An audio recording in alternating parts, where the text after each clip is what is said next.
Hi YouTube, this is Jim. Today I'm going to reshoot my prepper water storage video. The one I made about a week ago, I decided I left too much out and I didn't like it, so we're going to redo it.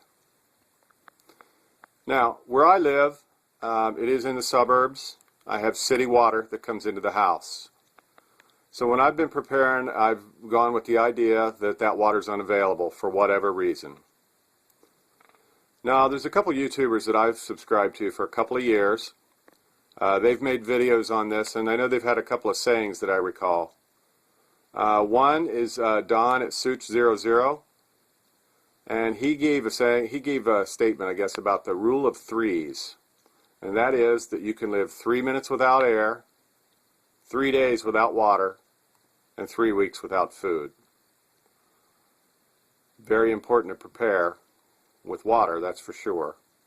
Food, a lot of people have been making videos about food storage, and I have too. But I wanted to concentrate on the water. I think that's very important. Now, Steve at Safe Arms Review is another YouTuber, and I know he's ex-military, and I believe they have a saying that 3 is 2, 2 is 1, and 1 is none. In the military, it's all about redundancy. You need backups and backups for the backups. I have heard that NASA also lives by that rule. You're out in space, something goes wrong. What do? Option 1, you repair the part that broke. Option 2 is you have a backup for option 1. Option 3, have another backup. Very important to build redundancy into your storage of supplies, be it food, water, as much redundancy as you can reasonably do. This message has been brought to you by the Department of Redundancy Department. Okay, now starting off, as you can see on water, after we lose the city water coming into the house, for whatever reason, perhaps it's unsafe to drink, something's gone wrong, we have Ice Mountain bottled water. These are half-liter bottles. What you see here is approximately 60 cases of Ice Mountain water. Now, this water is not just sitting here for fun. This water does get consumed in this house, and there is a system to this, the way I've got it set up. Right here, what you see is what I call the on-deck circle. These are the oldest waters. These waters are headed for the kitchen. Now, the gallons, we'll be rotating those out because I have replaced my larger storage. Gallons was as large as I had at the time. But those are on their way out. The bottles, of course, will stay. Those are April of 12, the expiration. Ice Mountain dates their waters about 18 months out. They've been here a while, at least a year. Then it goes from oldest, April, July, September, October, November, December of 12, rotating on around, March of 13. We take them from there, put them in the on-deck circle, replace them. You can see those with the stickers. Those have just been replaced. Those are April 13 waters. What you see here is about 280 gallons, which is a lot of water, no doubt about it. But I'm prepping, assuming that if something happens, I'm going to have 5, possibly 6 people here that are going to be consuming this stuff. 280 gallons isn't going to last very long. You need a minimum of 1 gallon per person per day for drinking, for cooking, and for bathing. And of course, that's not very much, I can tell you that. You really need 2 gallons, but about 280 gallons here. So that is option 1. Now, I'm going to swing around here. We're going into the back room. Back here, we have option 2. Option 2 is 3 55-gallon barrels of water plus 2 7-gallon containers. Right here we have 179, roughly 180 gallons of water. This water, as you see here, you see this blue hose right up on top. I bought that at Wally World. That is a food grade hose do not use your garden hose to fill these barrels if you get some. Garden hose is full of bacteria and is not food grade. This is a food grade hose, commonly used to hook up to your RV or something like that. That is 25 feet long, and we hook it up, and the reason these are in here, we're going right over to the washer, and there's your hot and your cold water. I just disconnect the washer hose from there, and we have running water right next to the barrels. Very easy to do. Those are all full now.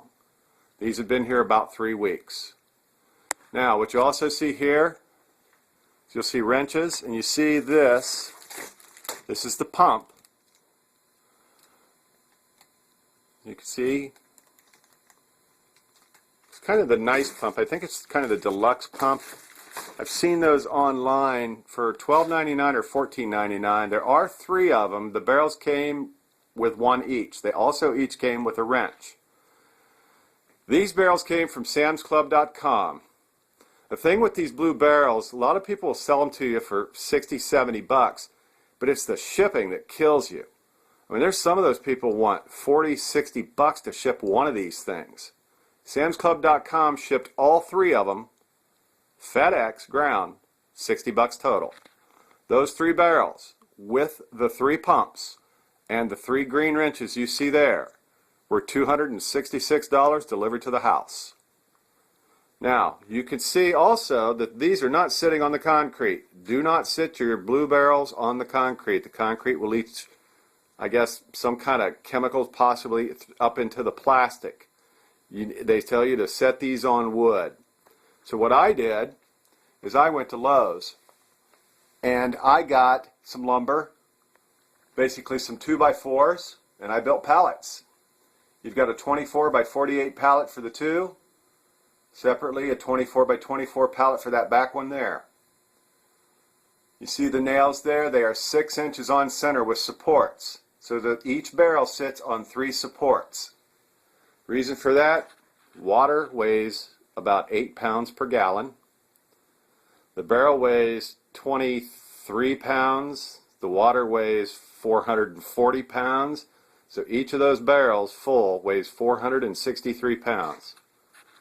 So I wanted to make sure that they were sitting on a very solid surface and they could not tip over or rot through. Now, you see I've got 2 7-gallon containers. Those are from Walmart. $10.88 a piece. I also have those sitting on a piece of wood down there as well. So that is the water storage in the room. That is option 2. Now, if we're here for a long time, option 2 will become option 1, but I want you to just see what I've got here. Now, coming around here, everybody, unless you have a tankless hot water heater, you've got water storage already built into your house or apartment, the water heater. That's a 40-gallon standard water heater. It is gas. It is full of 40 gallons of potable water. So if you are cut off in your water supply from the city, I would first turn off the main shut-off valve coming into your house. This house, I'm in the basement. The main shut-off valve is in the basement. Then you would, if you can't do that because you're in an apartment or something, on the top of the water heater, you see that yellow handle up there, that is the intake. Shut that off, and that will prevent any contaminated water from getting into that tank. You want to then come down, shut off the gas. See that red handle on the pipe? Shut that off. Then you have the faucet down there where you can get the water out. I wouldn't drink the initial water. I would let it run, get the rust and gunk out. But there you've got a supply of water. And as long as you keep it secure, it'll be good. Now another thing in this house, this is a 2-story house. You have water in the pipes. Once you shut off the main water line coming into the house, there is some water in those pipes. You could go to the highest faucet in the house. In this case, it would be the bathroom faucet on the 2nd floor. You open that faucet up. That lets air into the system. Then you come to the lowest faucet in the house. And again, there he is. The washer and dryer faucet's in the basement. There you can drain all the water out of the pipes into your container, and you will get some fresh water. I don't know how much. I guess it depends on the size of your house. Just so you know that. You can also use the water in the tank on the back of your toilet. That is fresh water, and do not use the bowl water. That's nasty. Now we're looking at option 3. Option 3 is the Berkey Light water filter.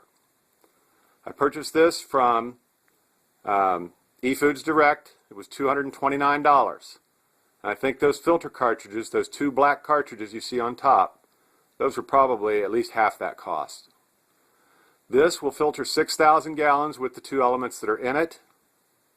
It'll filter about 4 gallons per hour. Option 3 on water storage here is water from one of the 2 rivers near my house.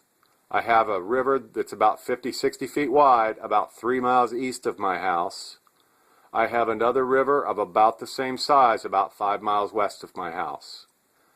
Now I know that I saw one on YouTube. There was one guy that did a Google Earth to look for any streams or ponds near his house to look for water. One of the things you may want to consider is apartment complexes often have those ponds with fountains. There's like 3 of those within probably 3 or 4 miles of my house. So I would go for the river water first. You want moving water rather than pond water. This filter will filter standing pond water. I would first treat the water with Clorox, about a teaspoon per 8 gallons, then run it through the filter just to make sure. I would let that water sit for a half hour with that Clorox in it. Now I also want to show you the filter elements. The black Berkey purification elements. You can see how it filters. You can Google this on the internet and find this as well. Or you could just freeze this and see it. But those, that's what that does. I could get 2 more, and I may get 2 more. This thing actually will take 4 filter elements. There are holes for 2 more that are plugged up. But that is option 3. So when you're planning your water supply, I hope that you will build in some redundancy. Make sure you have adequate water. The water that's in this house between the blue barrels, the hot water tank, and these bottles is approximately 500 gallons of water. For 5 people, that's going to last about 100 days. If there's 6 people, it's going to be less. That's not all that long, folks. I hope I don't ever have to go get the river water, but we've got a plan just in case that happens. I want to thank you for watching. If you have any comments or suggestions, I would appreciate it. Take care. We'll talk to you again.